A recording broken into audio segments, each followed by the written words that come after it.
제31장. 내가 내 눈과 약속하였나니 어찌 처녀에게 주목하랴. 그리하면 위에 계신 하나님께서 내리시는 분깃이 무엇이겠으며 높은 곳에 전능자께서 주시는 기업이 무엇이겠느냐. 불의한 자에게는 환난이 아니겠느냐, 행악자에게는 불행이 아니겠느냐. 그가 내 길을 살피지 아니하시느냐, 내 걸음을 다 세지 아니하시느냐. 만일 내가 허위와 함께 동행하고 내 발이 속임새에 빨랐다면 하나님께서 나를 공평한 저울에 달아보시고 그가 나의 온전함을 아시기를 바라노라. 만일 내 걸음이 길에서 떠났거나 내 마음이 내 눈을 따랐거나 내 손에 더러운 것이 묻었다면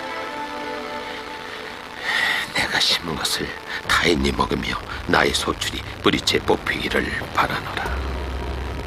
만일 내 마음이 여인에게 유혹되어 이웃의 문을 엿보아 문에서 숨어 기다렸다면 내 아내가 타인의 맷돌을 돌리며 타인과 더불어 동침하기를 바라노라. 그것은 참으로 음란한 일이니 재판에 회부할 죄악이요 멸망하도록 사르는 불이니 나의 모든 소출을 뿌리째 뽑기를 바라노라. 만일 남종이나 여종이 나와 더불어 쟁론할 때 내가 그의 권리를 저버렸다면 하나님이 일어나실 때 내가 어떻게 하겠느냐. 하나님이 심판하실 때 내가 무엇이라 대답하겠느냐. 나를 뱃속에 만드신 이가 그도 만들지 아니하셨느냐. 우리를 뱃속에 지으신 이가 한 분이 아니시냐. 내가 언제 가난한 자의 소원을 막았거나 과부의 눈으로 하여금 실망하게 하던가. 남은 혼자 내 떡덩이를 먹고 고아에게 그 조각을 먹이지 아니하였던가. 실상은 내가 젊었을 때부터 고아 기르기를 그의 아비처럼 하였으며 내가 어렸을 때부터 과부를 인도하였노라. 만일 내가 사람이 의복이 없이 죽어가는 것이나 가난한 자가 덮을 것이 없는 것을 못 본 채 했다면, 만일 나의 양털로 그의 몸을 따뜻하게 입혀서 그의 허리가 나를 위하여 복을 빌게 하지 아니하였다면, 만일 나를 도와주는 자가 성문에 있음을 보고 내가 주먹을 들어 고아를 향해 휘둘렀다면 내 팔이 어깨뼈에서 떨어지고 내 발뼈가 그 자리에서 부스러지기를 바라노라. 나는 하나님의 재앙을 심히 두려워하고 그의 위엄으로 말미암아 그런 일을 할 수 없느니라. 만일 내가 내 소망을 금에다 두고 순금에게 너는 내 의뢰하는 바라 하였다면, 만일 재물의 풍부함과 손으로 얻은 것이 많음으로 기뻐하였다면, 만일 해가 빛남과 달이 밝게 뜬 것을 보고 내 마음이 슬며시 유혹되어 내 손에 입맞추었다면, 그것도 재판에 회부할 죄악이니 내가 그리하였으면 위에 계신 하나님을 속이는 것이리라. 내가 언제 나를 미워하는 자의 멸망을 기뻐하고 그가 재난을 당함으로 즐거워하였던가. 시상은 나는 그가 죽기를 구하는 말로 그의 생명을 저주하여 내 입이 범죄하게 하지 아니하였노라. 내 장막 사람들은 주인의 고기에 배부르지 않은 자가 어디 있느뇨 하지 아니하였는가. 실상은 나그네가 거리에서 자지 아니하도록 나는 행인에게 내 문을 열어주었노라. 내가 언제 다른 사람처럼 내 악행을 숨긴 일이 있거나 나의 죄악을 나의 품에 감추었으며 내가 언제 큰 무리와 여러 종족의 수모가 두려워서 대문 밖으로 나가지 못하고 잠잠하였던가. 누구든지 나의 변명을 들었다오. 나의 소명이 여기 있으니 전능자가 내게 대답하시기를 바라노라. 나를 고발하는 자가 있다면 그에게 고소장을 쓰게 하라. 내가 그것을 어깨에 메기도 하고 왕관처럼 머리에 쓰기도 하리라. 내 걸음의 수요를 그에게 알리고 왕족처럼 그를 가까이 하였으리라. 만일 내 밭이 나를 향하여 부르짖고 밭이랑이 함께 울었다면, 만일 내가 값을 내지 않고 그 소출을 먹고 그 소유주가 생명을 잃게 하였다면, 밀 대신에 가시나무가 나고 보리 대신에 독보리가 나는 것이 마땅하니라 하고 욥의 말이 그치니라. 아멘. 사도신경으로 신앙 고백하겠습니다. 나는 전능하신 아버지 하나님 천지의 창조주를 믿습니다. 나는 그의 유일하신 아들 우리 주 예수 그리스도를 믿습니다. 그는 성령으로 잉태되어 동정녀 마리아에게서 나시고 본디오 빌라도에게 고난을 받아 십자가에 못 박혀 죽으시고 장사된 지 사흘 만에 죽은 자 가운데서 다시 살아나셨으며 하늘에 오르시어 전능하신 아버지 하나님 우편에 앉아 계시다가 거기로부터 살아있는 자와 죽은 자를 심판하러 오십니다. 나는 성령을 믿으며 거룩한 공교회와 성도의 교제와 죄를 용서받는 것과 몸의 부활과 영생을 믿습니다. 아멘. 다 함께 찬송가 431장 찬양하겠습니다. 찬송가 431장입니다. 주 안에 기쁨인데 주 안에 살자, 주 안에 평안인데 주 안에 살자. 불안이 연기처럼 스며들어도 주 안에 사는 마음 기쁨 넘치네.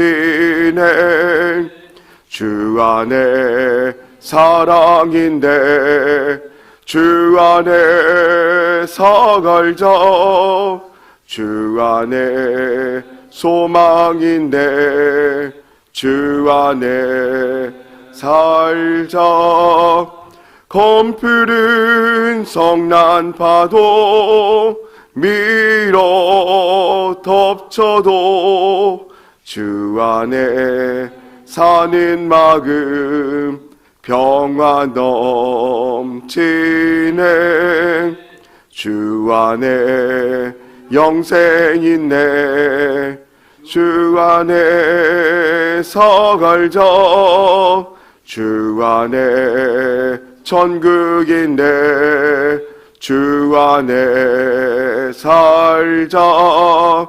불길이 지옥처럼 솟아올라도 주 안에 사는 마음 생명 넘치네.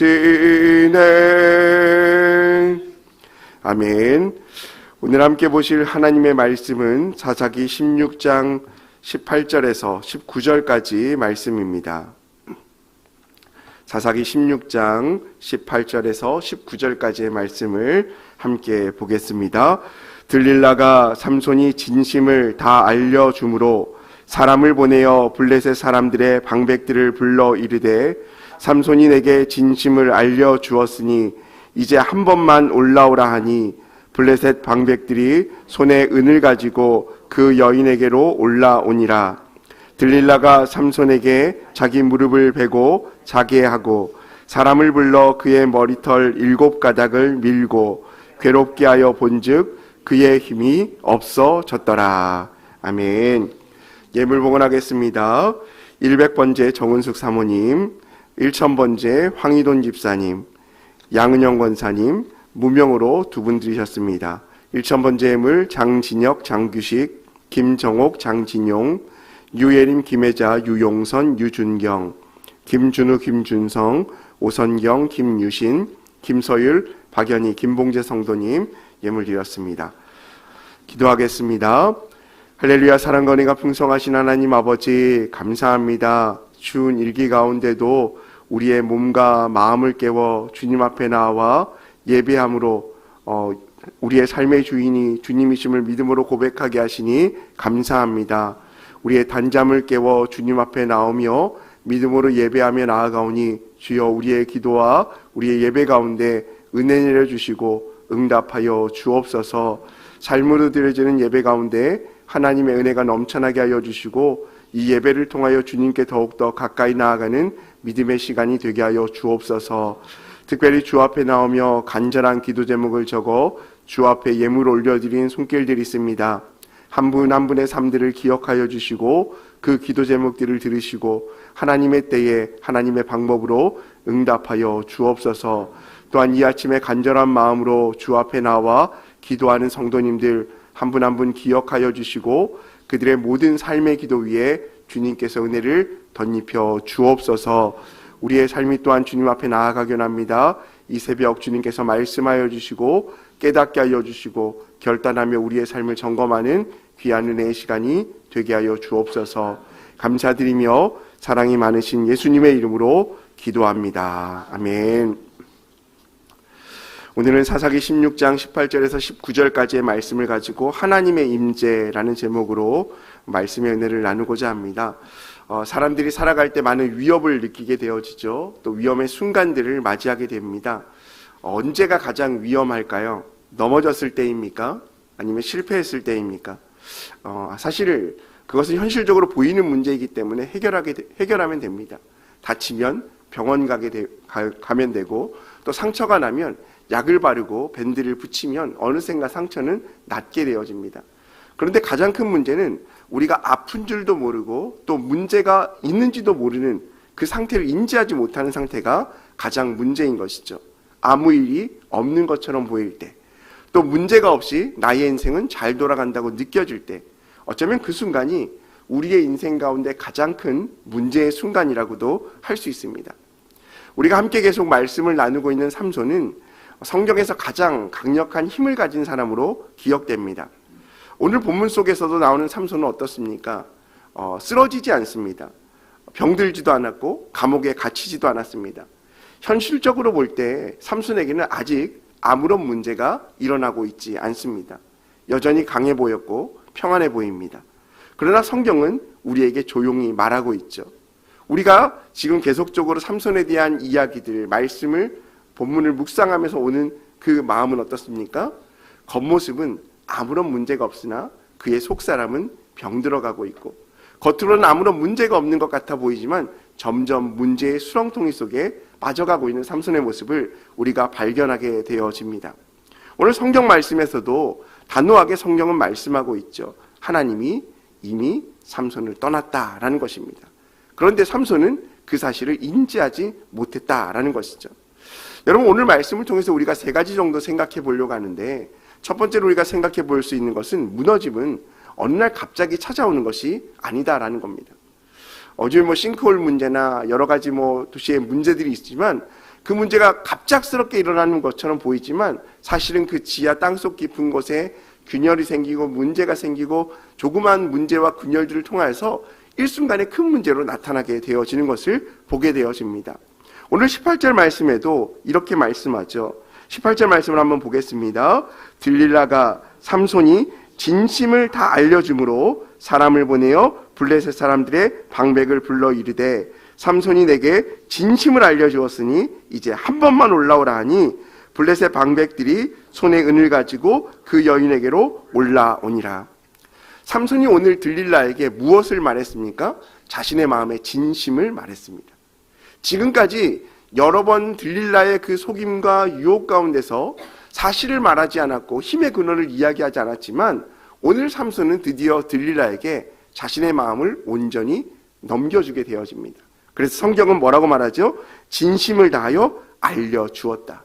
그리고 들릴라도 이 삼손의 진심을 다하여 알려준 말들로 인하여서 이 블레셋 방백들에게 또다시 속일 것을 이야기하고 불러오게 되어지는 것입니다. 여러분, 삼손이 오늘 들릴라에게 처음으로 배신을 당한 것입니까? 그렇지 않습니다. 오랜 시간에 걸쳐 들릴라의 곁에 머물렀고 또 여러 상황 가운데서 경고를 받았고 또 여러 번의 떠날 기회를 가졌습니다. 그럼에도 불구하고 삼손은 죄의 유혹 가운데 떠나가지 못하였고 그 가운데 머물렀으며 그 경고의 기회로 삼지 못하고 오히려 자기의 힘을 의지한 채 오늘 쓰러져 가고 있는 모습을 우리에게 보여주고 있는 것입니다. 오늘 말씀 가운데 18절의 가장 중요한 표현은 진심을 다 알려줌으로입니다. 여러분, 이것이 단순히 삼손이 들릴라에게 자신의 힘을 알려주었다라는 의미가 아니죠. 무슨 말입니까?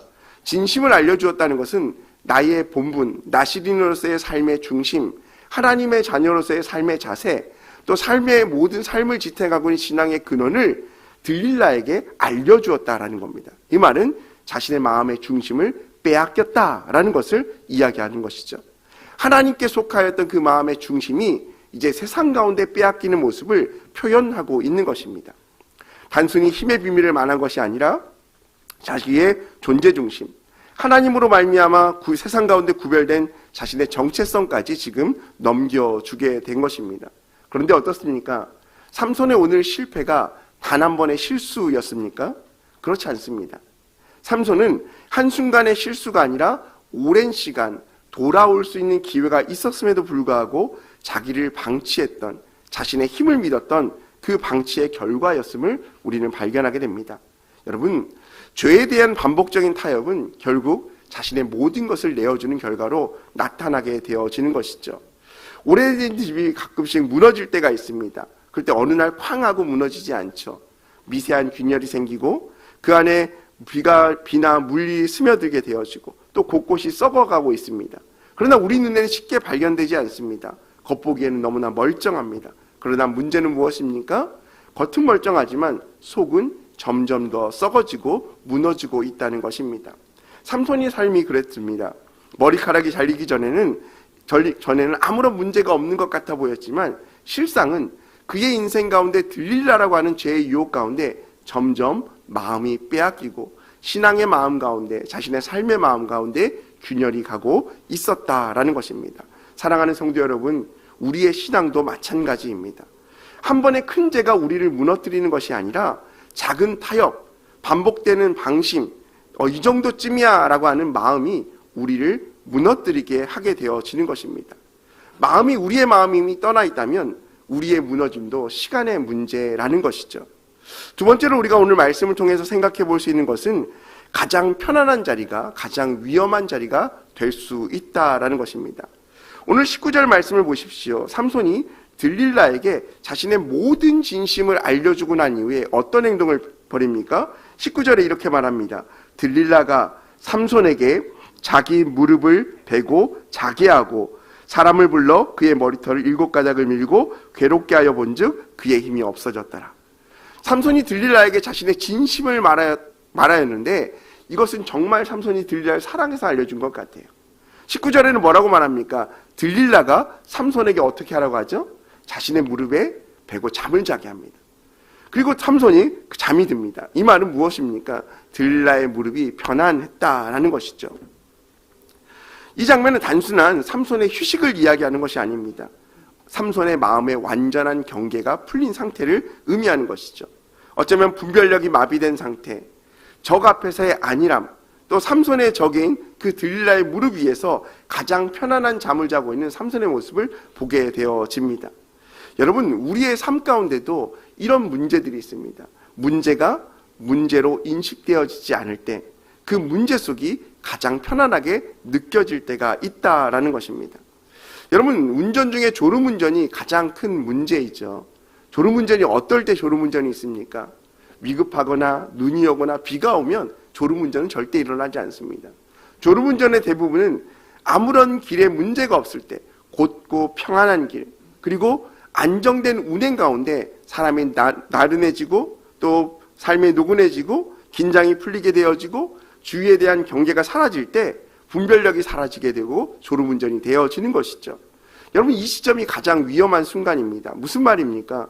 우리의 신앙의 연수가 길어지고 교회 생활은 익숙해지고 아무런 문제가 일어나지 않는 것 같고 이 정도는 내가 능히 나의 힘으로 이겨낼 수 있다라고 생각하는 상태, 그 상태가 우리에게 졸음을 유발할 수 있는 상태가 되어진다는 것입니다. 가장 안정적이고 가장 평안하고 아무런 문제가 일어나지 않는 이 평안의 상태가 어쩌면 우리가 가장 경계해야 될 시간일 수도 있다라는 것입니다. 신앙이 습관이 되어지고 죄에 대해서는 민감해지지 않고 나는 능히 교회에 다니기 때문에 신앙생활을 하기 때문에 이 정도는 괜찮아, 나는 이겨낼 수 있어라는 자식의 자신감이 우리의 졸음을 유발할 수 있다라는 것입니다. 그래서 우리는 항상 우리의 삶을 경계하고 말씀 가운데 우리의 삶을 다잡아야 하는 것이죠. 여러분, 세 번째 우리가 생각해야 될 것은 가장 비극적인 순간인데요. 그 비극적인 순간은 나의 힘이 아니라 하나님이 나에게 떠난 것조차도 모를 때라는 겁니다. 내가 교회 안에 있기 때문에, 신앙생활을 하기 때문에 하나님은 나를 떠나지 않았다라고 생각하게 됩니다.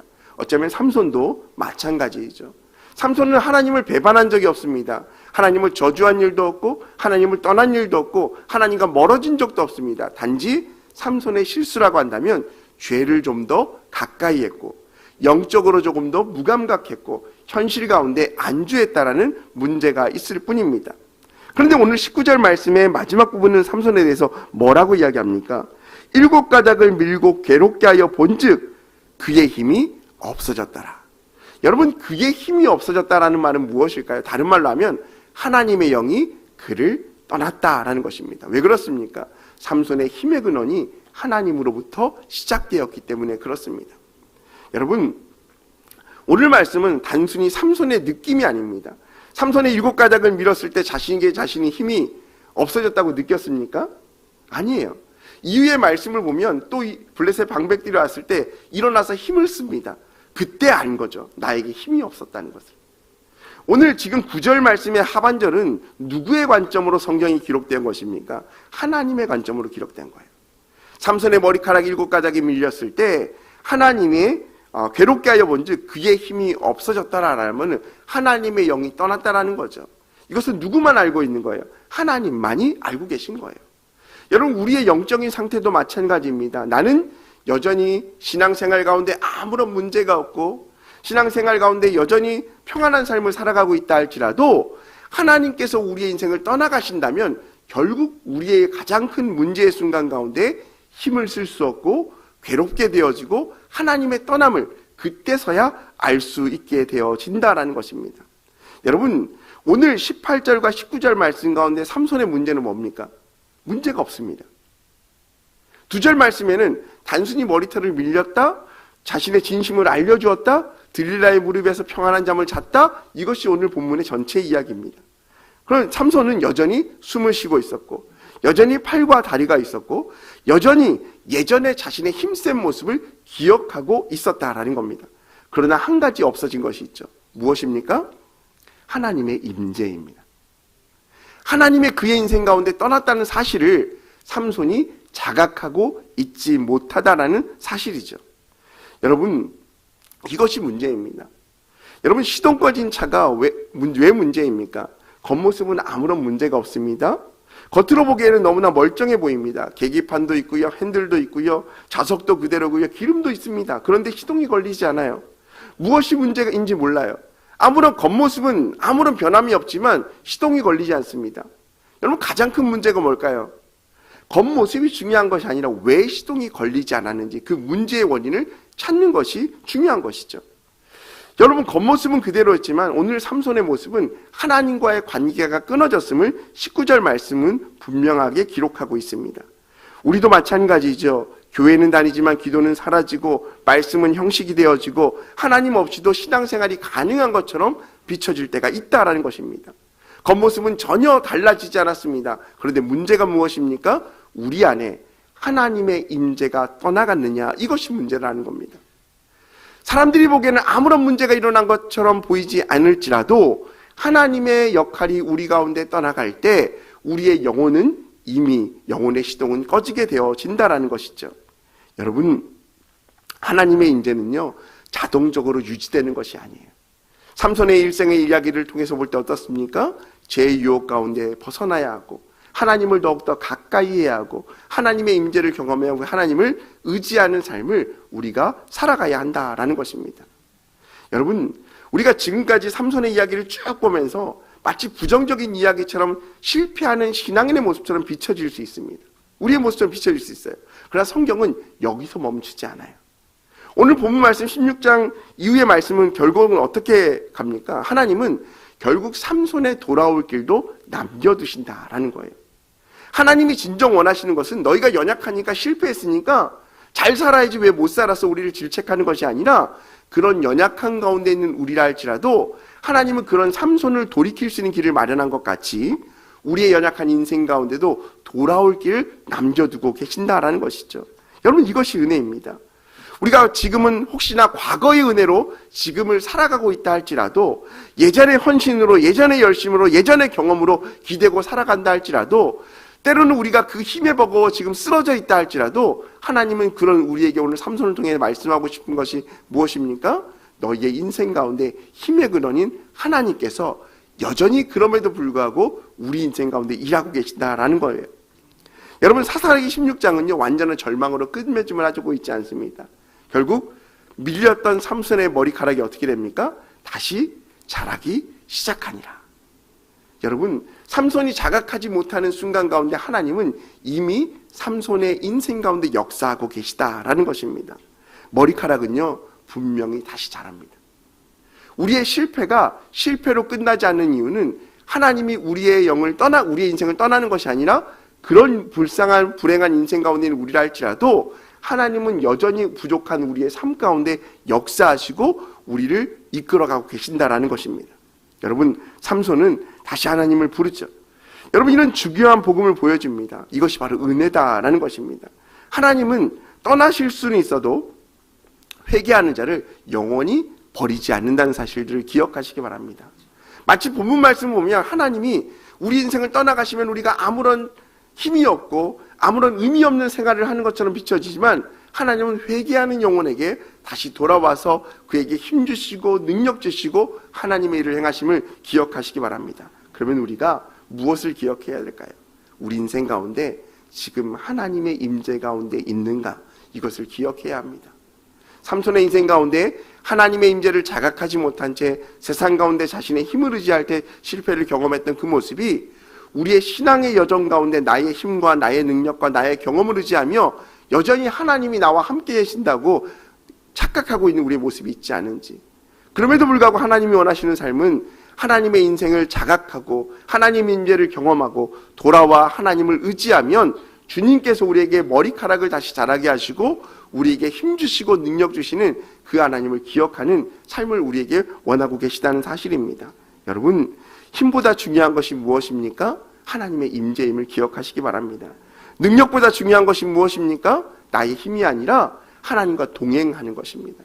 삼손의 힘의 근원은 자신의 능력이 있었던 것이 아니라 하나님의 임재와 하나님과의 동행 가운데 나타났다는 사실들을 기억하며 오늘 하루 우리의 삶, 우리의 매일의 삶이 하나님과 동행하며 하나님의 임재를 경험하며 주님께서 주신 승리를 경험할 수 있는 저와 여러분의 삶이 되시기를 주님의 이름으로 축원합니다. 우리 시간 함께 기도하겠습니다. 함께 금주의 기도 제목 가지고 기도하겠습니다. 영생의 확신으로 살게 하소서, 성령의 뜻에 순종하게 하소서. 또한 우리 오늘 말씀을 기억하면서 기도하시고 또 교회와 담임 목사님의 사역을 위해서도 함께 기도하시고 또 개인의 기도 제목 가지고 함께 기도하겠습니다. 우리 이 시간 주여 삼창하시고 함께 기도하겠습니다. 주여, 주여, 주여. 할렐루야. 사랑하는